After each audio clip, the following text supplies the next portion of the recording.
Hello नमस्कार दोस्तों, आप सभी का स्वागत है एक बार फिर से हमारे यूट्यूब चैनल में।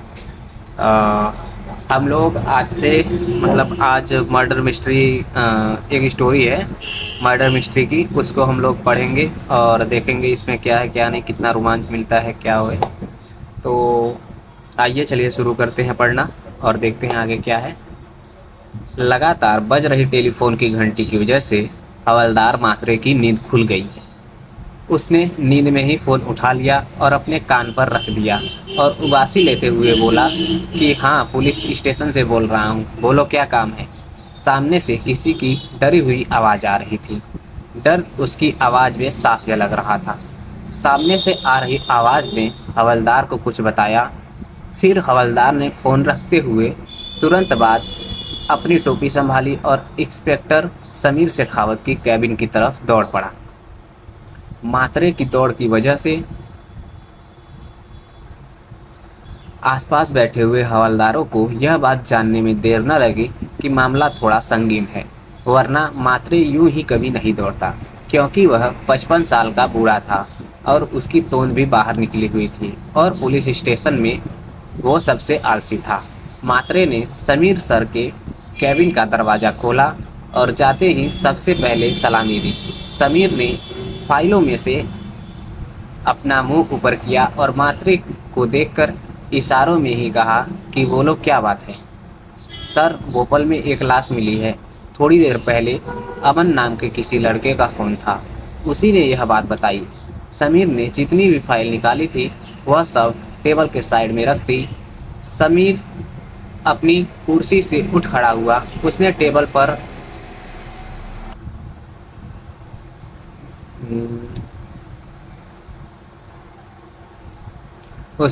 टेबल पर रखी चाय का आखिरी घूंट मारा। समीर के दिमाग में अभी बहुत कुछ चल रहा था। समीर ने बिना किसी देर किए मात्रे को पुलिस जीप निकालने को कह दिया। मात्रे, मिश्रा जी और दो हवलदार समीर के साथ निकल पड़े भोपाल की तरफ। पुलिस जीप पे समीर ने 1 महीने पहले ही इंस्पेक्टर की ड्यूटी ज्वाइन की थी। ये समीर का सबसे पहला मर्डर केस था। समीर भी कोई कच्चा खिलाड़ी नहीं था। उसने तो बचपन से ही अपने पापा के साथ मर्डर की फाइलें पढ़ना शुरू कर दिया था। समीर के पापा भी इंस्पेक्टर थे। समीर ने सब कुछ अपने पापा से ही सीखा था।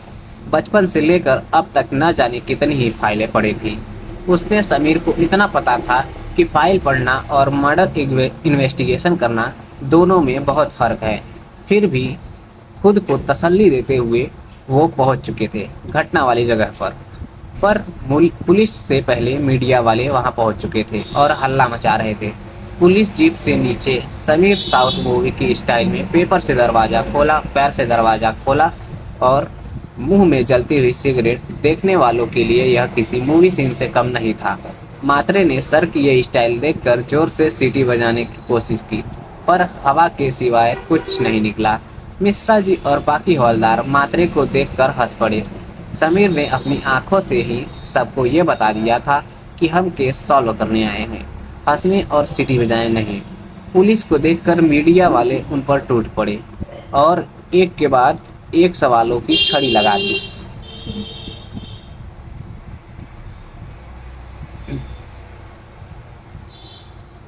जैसे कि किसका खून हुआ है, किसने किया है और न जाने क्या क्या।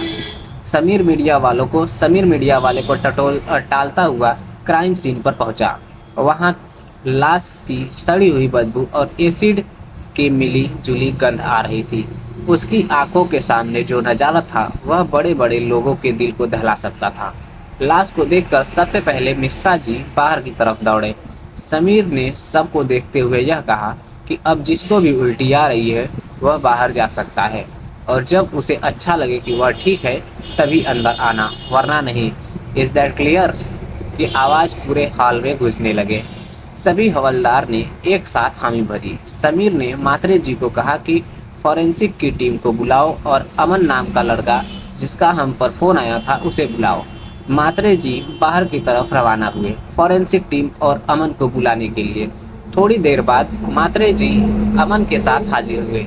समीर ने अपनी पूछताछ अमन से शुरू की। इससे पहले समीर ने एक नज़र क्राइम सीन की तरफ दौड़ाई। उसने देखा कि लाश का पूरा चेहरा एसिड से जलाया हुआ था। आंखों आंखों की जगह आंखों की हड्डियां दिख रही थी और जगह जगह टॉर्चर करने का निशान था। लाश की एक उंगली गायब थी और सबसे अजीब बात यह थी कि दीवार पर खून से आई लिखा हुआ था। यह सब देखकर इतना तो कहा जा सकता है, यह किसी सनकी आदमी का काम है जिसने इतनी बेरहमी से कत्ल किया था। लाश कुर्सी से बंधी हुई थी। तो दोस्तों, यह वीडियो यहीं तक रहने देते हैं। अब मिलते हैं किसी नेक्स्ट वीडियो में, तब उसके आगे हम लोग ये मर्डर मिस्ट्री पढ़ेंगे। तब तक के लिए धन्यवाद।